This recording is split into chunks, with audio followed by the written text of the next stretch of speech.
Egg is huge. It's packed, it's bigger than ordinary cells. It's packed with cytoplasm, and that cytoplasm is filled with mitochondria. So, and the sperm cell is this tiny, tiny little, very, very compact. The DNA, this is another story about how the DNA in the sperm cell is compacted. It goes beyond using nucleosomes and all that stuff. It's like a whole different way of getting it down to practically as compact as a stone, you know. And that's all the DNA, just all bundled up and very tightly. And then right ahead of that, you got a little cluster of mitochondria to give energy. The sperm cell uses a lot of energy. There's mitochondria in there. But that little the massive mitochondria is as nothing compared to all the mitochondria in that huge egg that this thing is going to fertilize.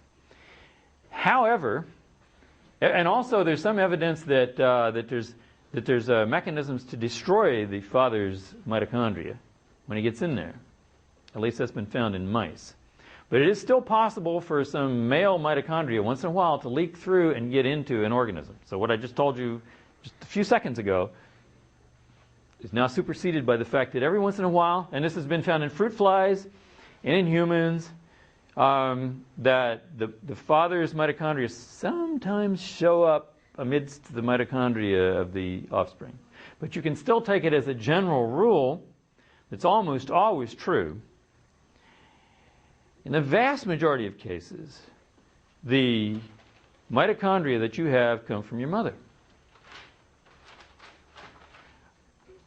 And that's non-Mendelian. So this is a kind of non-Mendelian inheritance.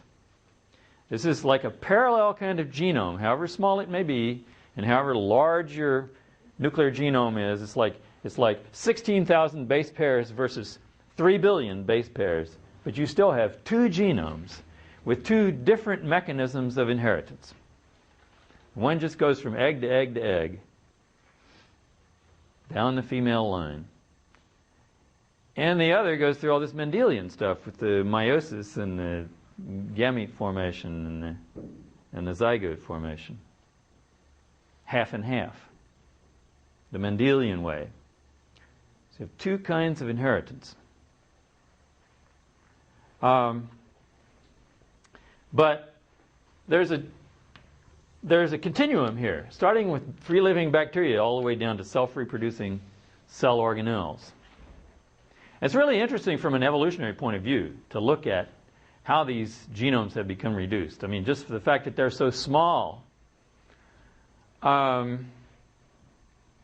is one thing. And you really have to ponder why they maintain any genome at all, since they have almost no genome. And why do they have to make their own proteins? Why do they have to still insist on making some of their own proteins? Why do they still have to have this machinery? You know, the machinery for making proteins involves the ribosomes, tRNA, amino acid tRNA synthetases. It has to have all those. It doesn't even encode for its own amino acid tRNA synthetases. The host genome has an extra set of genes to code for the amino acid tRNA synthetases of the mitochondrion. It's just weird. You know what it reminds me of? It's like if some guy has a shop in his garage and he spent $1 million and he has like every kind of chisel there, and he has a milling machine and a lathe, and he can make anything, and he just makes birdhouses. And it's like, why do you have all that snazzy equipment there to do all this biochemistry, and then you just turn out just a handful of proteins, a dozen proteins? Maybe it's 13. You make 13 proteins in your mitochondria. It's almost like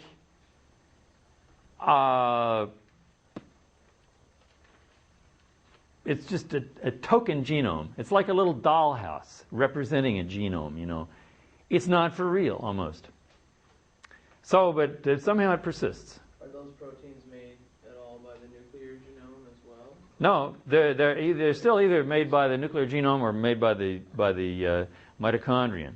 But at this point in evolutionary time, practically every protein that the mitochondrion needs has now migrated into the host genome, the nuclear genome, and is made there. And there's a lot of them. but the